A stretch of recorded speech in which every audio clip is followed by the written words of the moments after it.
Take Banerjee ji.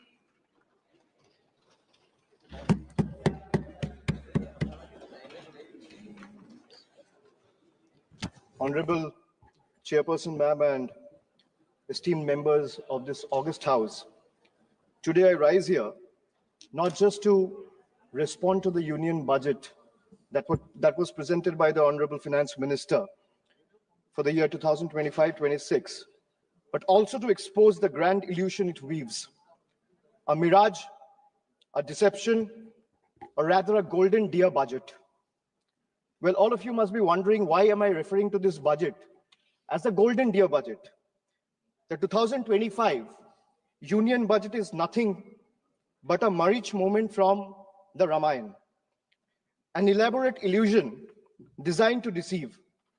Just as the demon marriage took the golden form of deer to lure Ma Sita away, the NDA government has crafted a shiny, dazzling budget promising prosperity while hiding the economic catastrophe beneath. This budget might shimmer, but it's hollow as a treasure chest filled with air. It has flashy promises of tax cuts, economic growth, infrastructure hype to distract the common man, but beneath this illusion lies a brutal reality. Hidden indirect taxes, soaring inflation, slashed public spendings, and last but not the least, corporate giveaways. Just as Ma Sita was misled, the common people are being pulled away from financial stability straight into a fiscal wrecking ball. This government proudly proclaims no income tax for incomes up to 12 lakh rupees. But behind the scenes, they silently ensure the lost revenue is recovered through rising fuel prices, inflated service charges, hidden taxes on daily essentials, and the middle class, much like Lakshman warning Ma Sita, is skeptical, but BJP's propaganda and PR machinery is desperately working overtime to ensure that the common man and the people of this country still chase the golden deer anyway. What is given by one hand is being swiftly taken by the other. Just as in Ramayana, by the time people realize and recognize the deception, the economy has already been handed over to the Ravanas of crony capitalism, while the common man is left struggling to afford groceries, fuel, travel, healthcare, and even a simple movie night, all while being taxed for merely just existing. Madam, the budget presented by the NDA government is a masterclass in half-truths, half accountability, half delivery of schemes, and half-hearted governance. From half-built houses under PMAY to half-achieved farmer income targets, the government continues to sell dreams while delivering only fragments of reality. Infrastructure projects remain half-finished, welfare schemes reach half the beneficiaries, and their failed economic policies cater to half the population, leaving the rest in uncertainty. This is not a vision for developed India. It's a half-baked agenda wrapped in propaganda. Make no mistake, much like demonetization, GST, and the draconian farm laws, the full extent of devastation will only be visible when the smoke clears. I'll start with half-truths. So the NDA government in Maharashtra launched the Ladki Behan. Ma'am, the NDA government in Maharashtra launched the Ladki Behan DBT scheme for women in Maharashtra just before the assembly elections last year to use it as a political bait.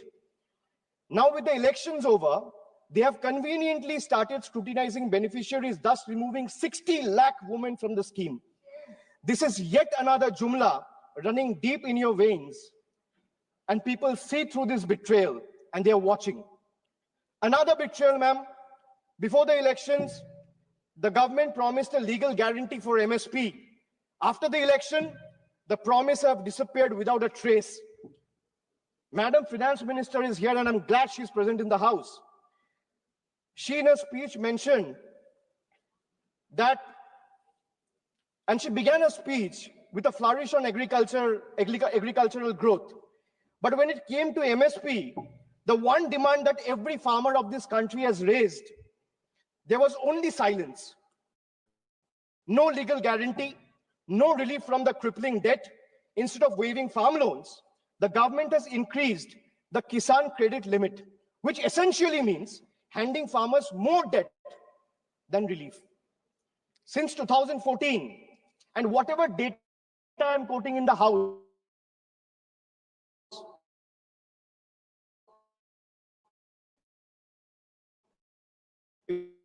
the 1 lakh, that's one suicide every hour.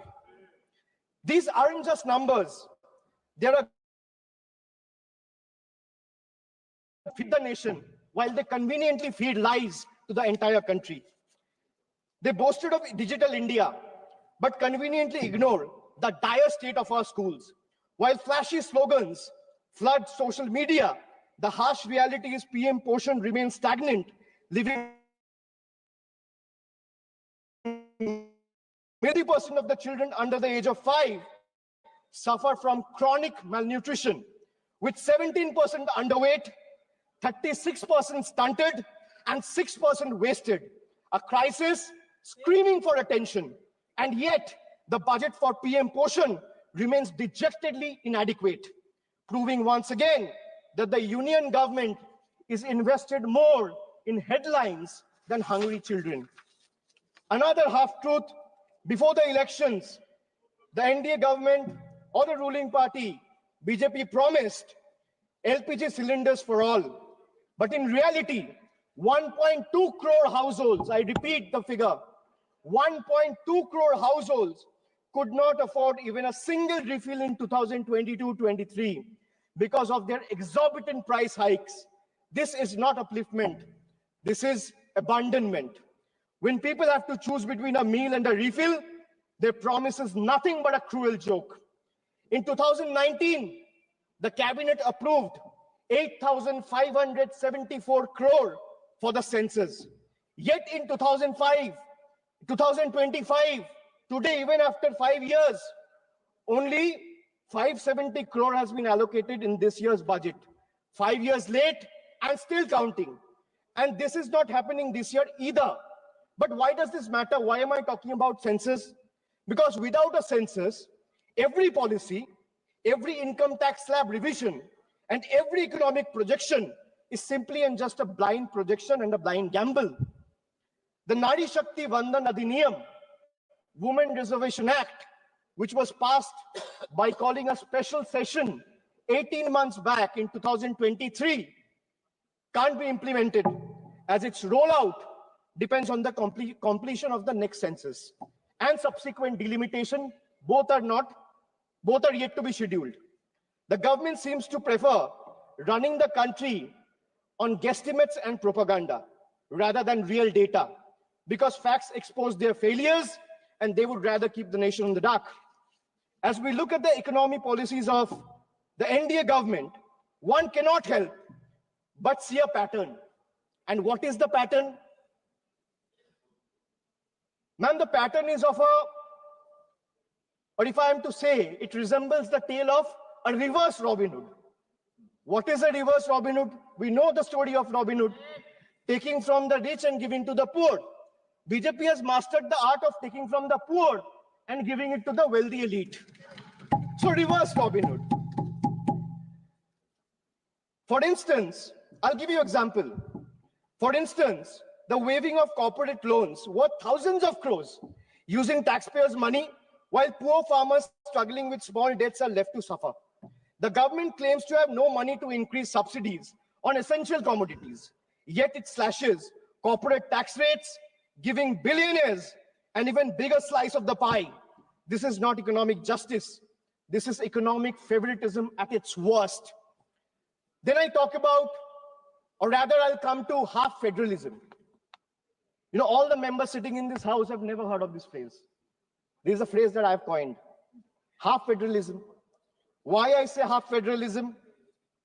I'll give you another example just to understand it better. Madam, in Bihar, BJP's ally, Janata Dal United or JDU, have 12 seats. That means BJP has 12 MPs in Bihar. And in Bengal, BJP has 12 MPs.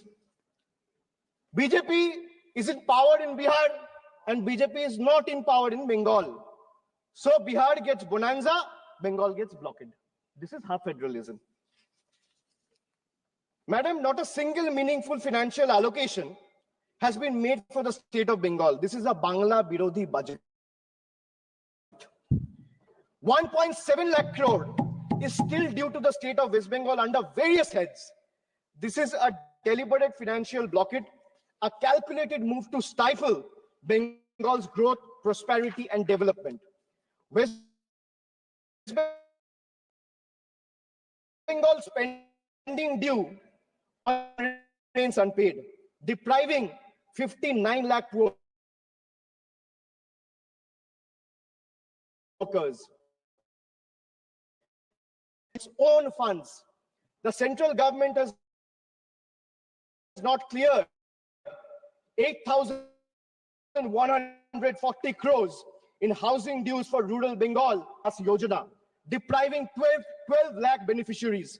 The state government launched the Banglar Bari project last year in the month of December, housing to 12 lakh beneficiaries entirely from the state's own funds. Why am I giving you these facts? Because all of you, especially the members sitting in the treasury benches, must know, even though you have deprived West Bengal, the state continues to stand tall as a true testament, an example of Atma Nirbharata, where the mind is without fear, where the head is held high. Chitto jeta bhoy shunno, uchcho jeta shir. While the center withhold funds and play politics with the people of Bengal and their livelihoods, Bengal refuses to beg. We build, we provide, we progress, we grow with or without their support. Bengal has more than doubled its export in the last 10 years. 57 lakh new MSMEs have been added, employing over 1 crore people. Bengal's handloom industry employs over 5 lakh workers, which is the second highest in the country. The state's broadband policy, formulated in 2020, resulted in investment of 7,500 crore in the telecom sector alone. Almost 3 lakh direct employment has been generated in IT companies. Bengal has over 88 lakh MSMEs, which is the second highest in the country. 1 out of 5 MSME are owned by women, which is highest in the country. 36% of workers in these enterprises are female, third highest in the country. Madam, now I'll come to health. India remains one of the lowest healthcare spenders globally, investing a mere 3% of its GDP, far behind China's 5% and United States of America's 16%. For a country of 140 crore people, this level of investment is not just inadequate, it's an outright betrayal of public health. The government has opened floodgates for 100% FDI in insurance, happily inviting foreign profits, but refuses to remove the crushing 18% GST on health insurance. So while the corporates enjoy free rein, the common man is taxed while they are fighting for their own lives. This is not reform. This is a rigged game where the poor and the downtrodden and the common people of the country are deliberately made to lose. Instead of strengthening government hospitals, this government prioritizes private insurance. Models like PMJAY, whose allocations shot up by 29%, essentially funneling public money into corporate pockets. Strengthening public health care could have benefited millions, but instead government chose to privatize healthcare under the guise of welfare. And if the government truly cared about public health, why has funding for mental health programs like National Tele-Mental Health Scheme has been slashed by 16%? Why is NIMHANS, which is the country's top health mental institute, facing budget cuts? The answer is simple. The government just doesn't care. If healthcare were a priority, this budget would be investing in real solutions, not just mere illusions. Under BJP rule, all of them combined, they excel in crafting headlines. But when it comes to hospitals, medicines, genuine public health investment, the reality is nothing short of an empty set. Madam, now I'll come to half minister. I spoke about half truths. I spoke about half federalism. Now let's talk about half minister. Because Our part-time railway minister is also juggling between two other ministries. One is electronics and IT, and the other one is information and broadcasting. Running the Indian Railways, which is considered as a lifeline for millions, is not a side gig, madam. But under BJP, governance has become a multitasking circus, delivering half-baked results everywhere. Why I say this? Because from the time this government came in, they have discontinued the railway budget. What they have done for safety, how many kilometers have been covered under Kavach? Between 2015 to 2024, there has been 678 consequential railway accidents, where more than 784 people have lost their lives, leaving more than 2,000 injured. No wonder tracks are crumbling, the tech sector is struggling, and the media is drowning in propaganda. Then, ma'am, I come to half-baked answers. I can ask 50 questions or 100 questions to the government, but let me ask only 5. Why did you promise the people of this country a $5 trillion economy by 2025? We are in 2025 today, in the month of February. And looking at the rate India is growing, that goal will not even be achieved by 2037. Forget about 2025. Why did you slash funds for LPG connection to poor households by 30% over revised estimates? Why have you slashed funds for crop insurance scheme by 25% over revised estimates? Why has the Data Protection Board of India given only 5 crore rupees when the cost of running Parliament for a single day is more than 9 crore rupees? Why has the budget allocation for minority affairs have been slashed by 57%, decreasing significantly from 1,575 crores in 24-25 to 678 crores in 25-26. These are hard facts. These are data. Ma'am, now I come to half accountability. After half truths, after half federalism, after half minister, after half baked answers, I come to half accountability. A government is expected to be 100% accountable. But this coalition government believes in half accountability. You all must be wondering, where is the other 50%? Well, that's conveniently covered by the Godi media. Because if you ask the media, according to them, this government is working 200%, is functioning at 200% efficiency. And in their world, in the media's world, there are no failures. Failures are invisible. Questions are forbidden. The only policy is propaganda. Ma'am, let me make just two quick points to prove their half accountability. In price rise, the food inflation in 2024 averaged at 8%. In October, food inflation was at 14-month high. The bottom 5% spends 66 rupees a day, while the cost of 2 veg thalis exceeds 150 rupees. Household savings have dipped to a 50-year low. In case of unemployment, youth unemployment is at a staggering 45%. 3 out of 10 graduates today are unemployed. Under PMKVY, only 18% of the trained candidates were placed. Over 90% of the workforce employed in the informal sector lack job security and benefits. Madam, now I'll come to half delivery. Now let me present before you a few examples of half delivered services. Time and again, this government has misled the people, making tall claims, but has failed to deliver where it truly matters.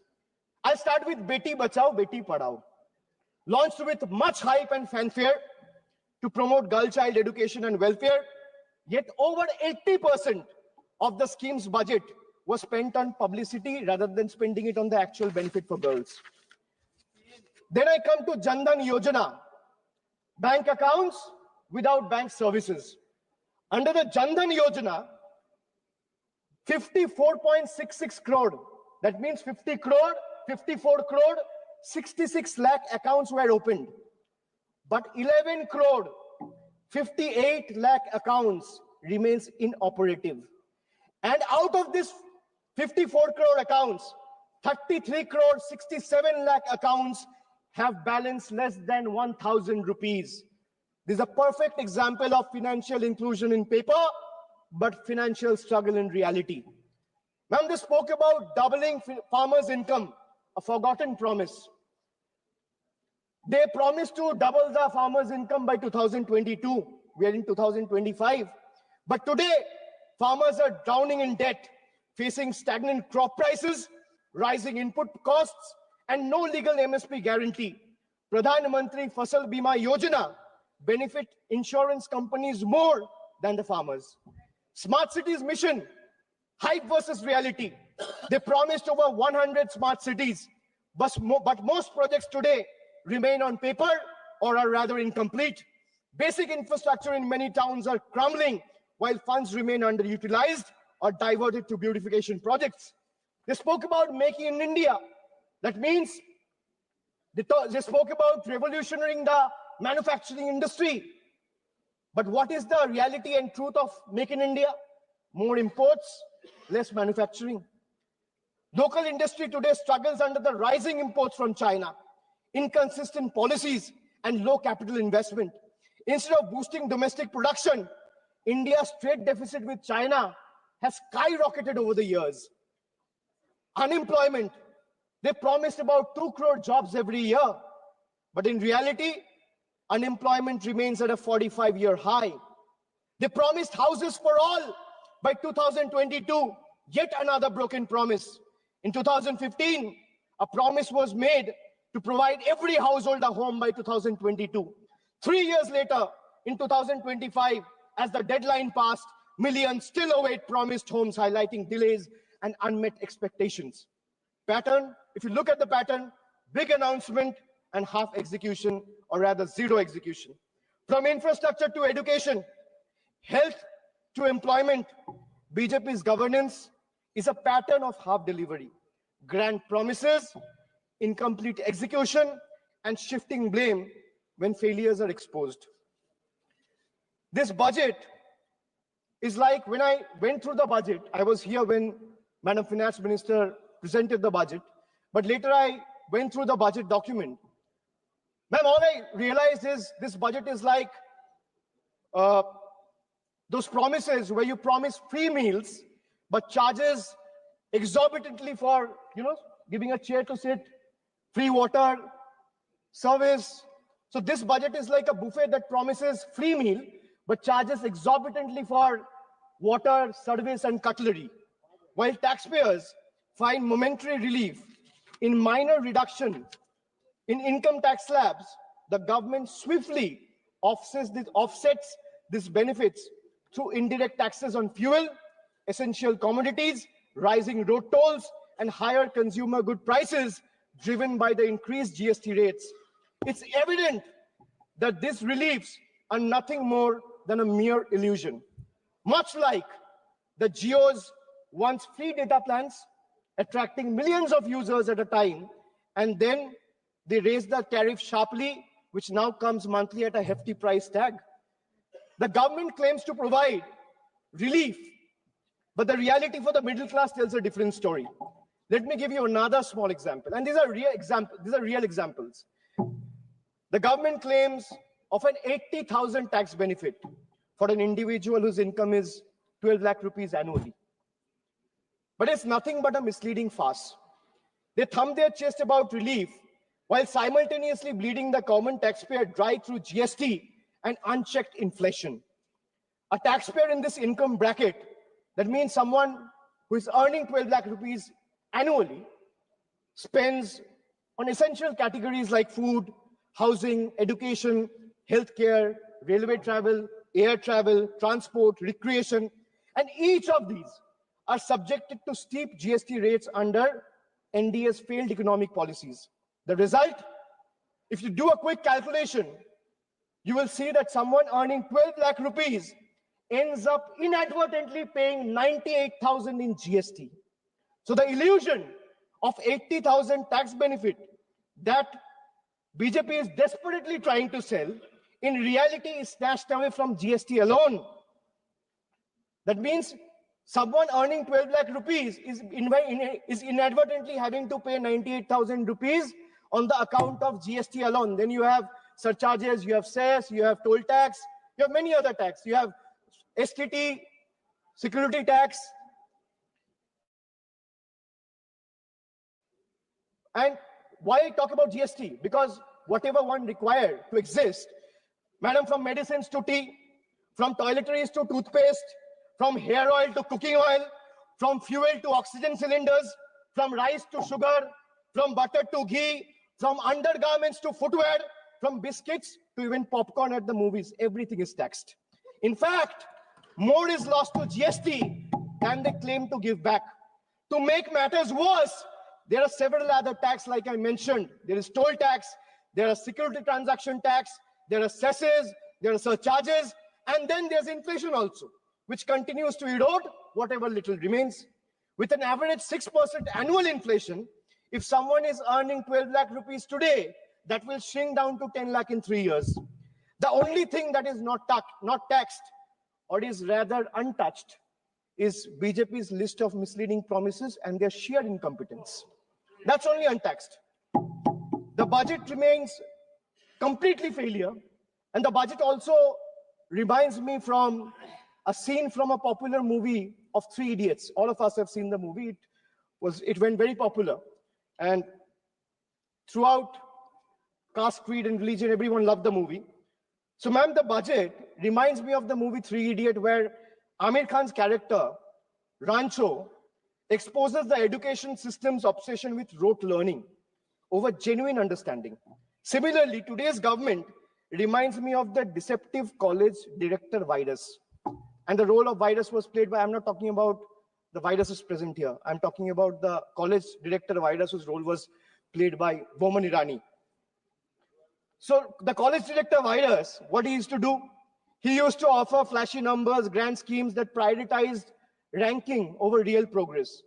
Much like virus, the focus seems to be on the surface level over real achievements, presenting a polished image rather than addressing the true needs of the people.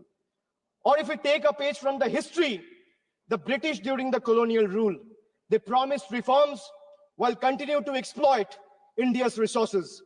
BJP's budget follows the same playbook, advertising tax relief while ensuring the burden is transferred through hidden economic policies that favor big corporations and the elite, leaving small businesses and working class struggling. Madam, the budget presented over the last 1 decade perfectly sums up India and the BJP's version of Achhe Din, reflecting not just their grand narrative, but also the harsh reality of common people's struggle under the NDA's rule and regime. If I'm a citizen of India, I have to pay tax on the money I earn. If I'm a citizen of India, I have to pay tax on the money I spend. I'm a citizen of India, I have to pay tax on the things I buy. I have to pay tax on the things I sell. And moreover, pay tax on things that are already taxed, bought with money that is already taxed. Correct. Just imagine, you earn, you pay tax. You spend, you pay tax. You buy, you pay tax. You sell, you pay tax. And then you pay tax on things those are already taxed from the money that is already taxed. This sums up the budget completely. The people of India have woken up, and they will no longer be misled by these empty promises and false claims. The government must pay attention to the aspirations of 140 crore citizens. If they don't, they should brace themselves.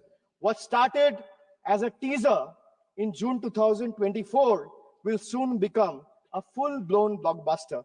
After all, the saying goes, never underestimate the power of the common man. And they are all, every Indians who's watching this, who has seen the budget, who has voted in 24 and is going to vote again, exercise their franchise, they are far better scriptwriters than the BJP members of this house. India now sees the truth clearly. BJP stands for Bhashan, Jumla, and propaganda, where speeches replaces real action And NDA stands for, well, no prize for guessing, not delivering anything. Thank you, madam. Jai Hind. माननीय सदस्य Shri D Prasad Rao ji.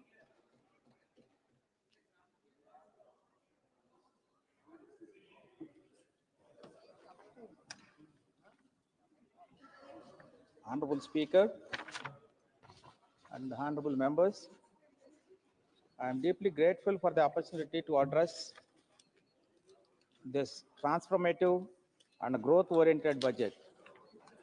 I extend my heartfelt thanks to the Honorable Finance Minister for presenting the Viksit Bharat budget, with India projected to contribute 15% to global economic growth between 24 and 29. This budget embodies the vision of self-reliant and prosperous nation. Under the dynamic leadership of Nara Chandrababu Naidu Garu and the NDA government, Andhra Pradesh has seen crucial developments such as the revival of Visakhapatnam Steel Plant with an allocation of 11,440 crore and the timely establishment of South Coast Railway Zone. Moreover, the 15,000 crore allocation for Amaravati's development and the ongoing progress of Polavaram project further highlight the government's commitment to regional growth.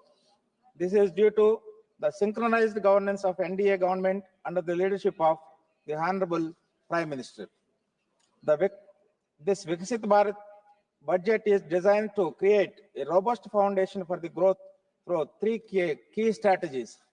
One is the income limit set at 12 lakh rupees.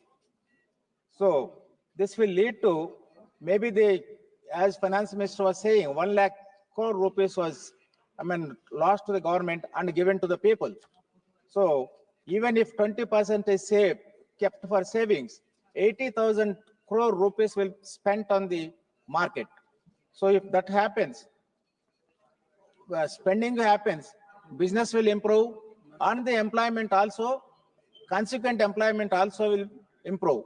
Particularly when they spend on online purchases, the gig workers and Zomato and Swiggy like people will employ the more people. Secondly, other tax proposals also included TDS and TCS limits rates reduced. Secondly, the government has focused on credit creation by providing facilities across all sectors. For agriculture, the Kisan Card credits offer short-term loans to 7.7 crore farmers, fishermen and dairy farmers. For micro enterprises, customized credit cards with 5 lakh limit are available via Udyam portal. The Grameen Credit Score framework for rural areas and self-help groups further encourages credit creation, leading to a higher money multiplier effect and increased investment in contributing to the vision of Viksit Bharat. Thirdly, the reduction in basic customs on several products such as drugs and leather aims to reduce the import dependency. As the government has taken a decision to reduce the import deficiency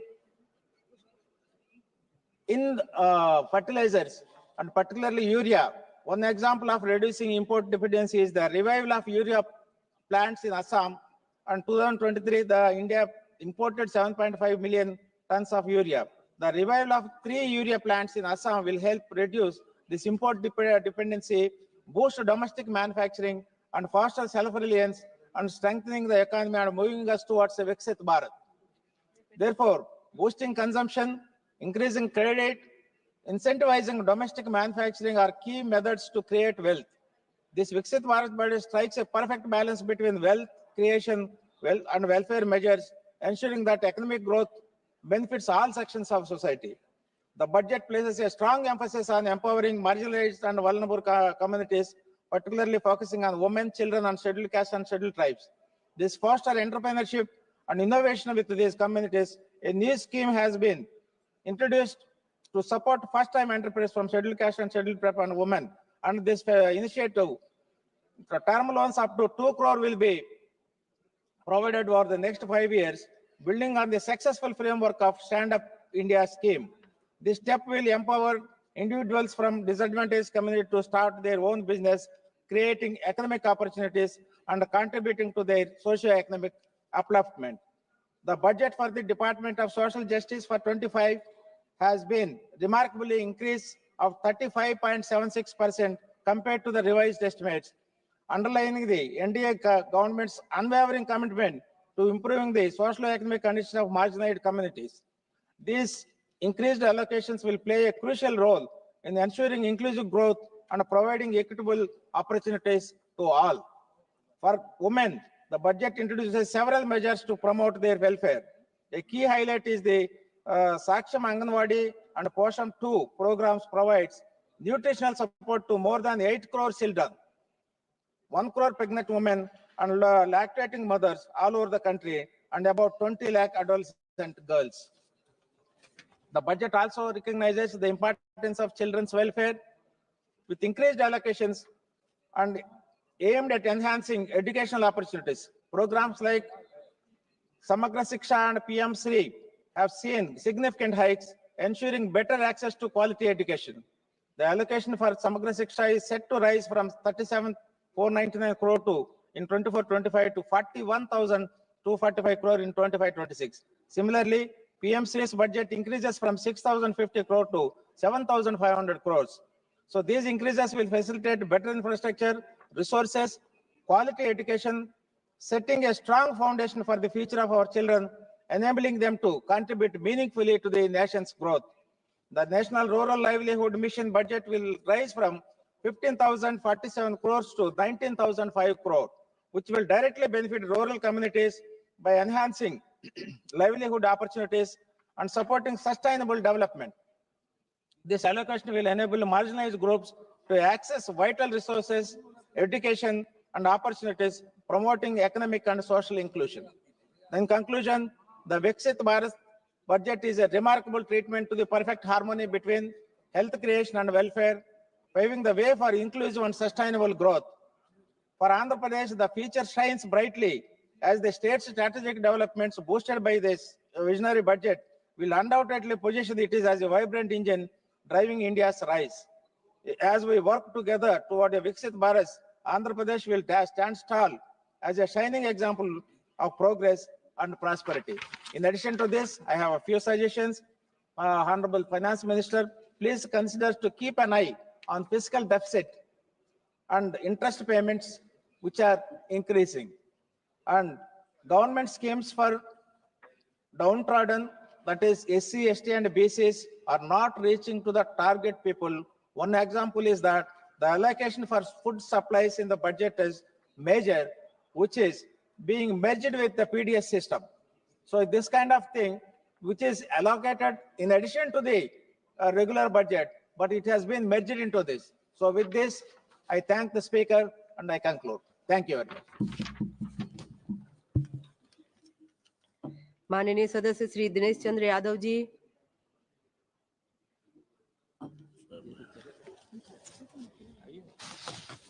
धन्यवाद सभापति जी।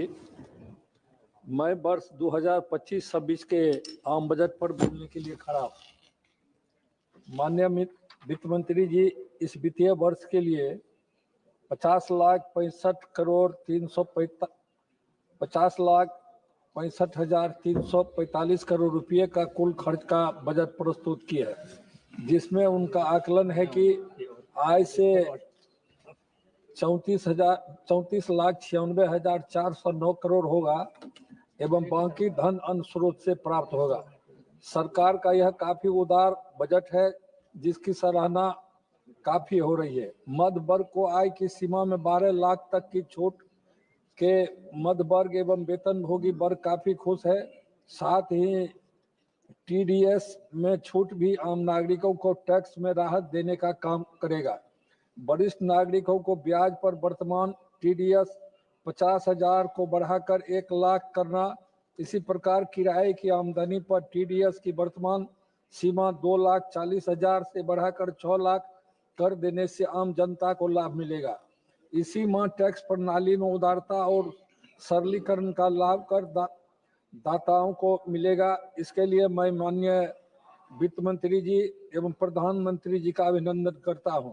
माननीय वित्त मंत्री जी, अपने प्रस्तुति के क्रम में कहा कि बिहार में पश्चिमी कोसी नहर ARM परियोजना के लिए वित्तीय सहायता दी जाएगी, जिसमें करीब 50,000 हेक्टेयर से अधिक भूमि पर बड़ी संख्या में खेती करने वाले किसानों को लाभ होगा। इसके लिए मैं माननीय वित्त मंत्री जी, प्रधानमंत्री जी और बिहार के लोकप्रिय मुख्यमंत्री माननीय नीतीश कुमार जी का आभार व्यक्त करता हूं और आग्रह करता हूं कि इसी तरह पूर्व कोसी नहर के लिए भी सहायता दी जाए। यह परियोजना पूर्ण रूपेण केंद्रीय परियोजना पर चलना चाहिए। अगर राज्य को इस परियोजना में भागीदारी दिया गया तो वैसे ही बिहार की आर्थिक स्थिति कमजोर है, राज्य को अतिरिक्त वित्तीय दबाव परियोजना को विलंब की ओर ले जाएगा। अतः केंद्र सरकार कोसी नहर परियोजना को केंद्रीय परियोजना के रूप में स्वीकृति दे, यह मेरी मांग है। अध्यक्ष महोदय, माननीय वित्त मंत्री जी, पटना और बिहटा के एयरपोर्ट के विस्तार के अलावा ग्रीनफील्ड एयरपोर्ट के निर्माण का प्रस्ताव की है। यह काफी सराहनीय कदम है। इसमें उस क्षेत्र के विकास को बढ़ावा मिलेगा, ही वहां रोजगार के अवसर भी बढ़ेंगे। बिहार सरकार के माननीय मुख्यमंत्री श्री नीतीश कुमार जी ने क्षेत्रीय उड़ान योजना अंतर्गत सहरसा एवं बीरपुर एयरपोर्ट को अपग्रेड करने का प्रस्ताव केंद्र सरकार को दिया है। इसका प्री फिजिबिलिटी सर्वेक्षण भी हुआ है। इसकी मंजूरी शीघ्र देकर वहां से प्लेन चलाने के लायक किया जाए, जिससे वहां के लोगों को भी विमान की सुविधा मिल सकेगी। इसी प्रकार बिहार में मखाना बोर्ड की स्थापना का प्रस्ताव के लिए मैं उनका धन्यवाद देता हूं। आशा है कि यह बोर्ड जल्द ही स्थापित होगा, जिससे मखाना किसानों को इसका लाभ मिल सकेगा। सभापति जी, मैं बिहार राज्य के कोसी क्षेत्र से आता हूं, जहां बाढ़ विशेष रूप से प्रतिवर्ष जनमानस के लिए कठिनाइयों को लेकर ही आता है। पूरा कोसी क्षेत्र एवं उसकी बिहार प्रति वर्ष बाढ़ की विभीषिका को झेलने के लिए मजबूर रहता है। स्वतंत्रता प्राप्ति के बाद से अब तक केंद्र एवं राज्य सरकार बिहार में बाढ़ के समस्याओं से निपटने के लिए अथक प्रयास करती रही है, किंतु सारे प्रयास एवं परियोजना असफल ही हुए हैं। एक ठोस एवं कारगर नीति अभी तक नहीं बनी। आम जनता को भारी जान माल की क्षति होती है। इसके पूरी की पूरी कमाई बाढ़ में बह जाता है। महोदय, मैं कोसी क्षेत्र के बाढ़ की विनाश लीला को पिछले 7 दशकों से देखता आ रहा हूँ।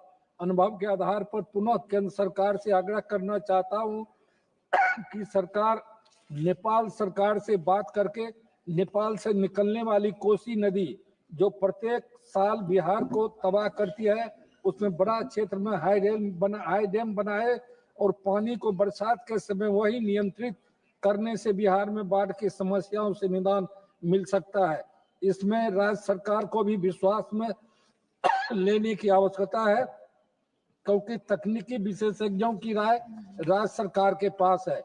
कोसी नदी में प्रत्येक साल अत्यधिक गाद मिट्टी आने से नदी का सतह ऊंचा होने से पानी अनियंत्रित होकर नदी के ऊपर से होकर तबाही मचाती है। इसलिए केंद्र सरकार से मांग करता हूं कि एक योजना बनाकर कोसी नदी से गाद निकाली जाए। सभापति जी, माननीय वित्त मंत्री जी ने रेलवे के लिए बिहार को 10,066 करोड़ रुपया आवंटन दिया है। यह अपर्याप्त है, इसे बढ़ाने की आवश्यकता है। मैं सहरसा से नई दिल्ली के लिए एक जोड़ी वंदे भारत स्लीपर ट्रेन एवं पटना पूर्णिया अमृत भारत ट्रेन के परिचालन का मांग करता हूं। वैसे तो मैं रेल मंत्री जी को अपने क्षेत्र के रेल संबंधी समस्याओं से समय समय पर पत्रों के द्वारा और सदन के माध्यम से संज्ञान में लाने का काम करता हूं, किंतु अभी भी बहुत सारी समस्याओं का निदान नहीं हुआ। सहरसा मानसी रेलखंड का दोहरीकरण और सहरसा रेलिया सराय रेल लाइन का निर्माण की स्वीकृति दी जाए। महोदय, मुझे एवं देशवासियों के लिए यह खुशी की बात है कि भारत जल्द ही विश्व की तीसरी बड़ी अर्थव्यवस्था बनने वाली है। सरकार का पूरा फोकस इस दिशा में काम कर रहा है। इससे देश जल्द ही विकसित भारत बनने की दिशा में आगे बढ़ेगा, किंतु सभी प्रयासों के बावजूद चीनी सामान एवं वस्तुओं का अभी भी सस्ता और आकर्षण होना एक प्रश्न है जिस पर सरकार को ध्यान देने की जरूरत है। सभापति महोदय, मैं अंत में गरीब, मध्य वर्ग, युवाओं, किसानों एवं अन्नदाताओं को ध्यान में रखकर उनके विश्वास को बढ़ावा देने वाले बजट प्रस्तुत करने के लिए माननीय वित्त मंत्री जी का आभार व्यक्त करता हूं एवं बजट प्रस्ताव का समर्थन करता हूं। धन्यवाद। माननीय सदस्य श्री तारिक अनवर जी।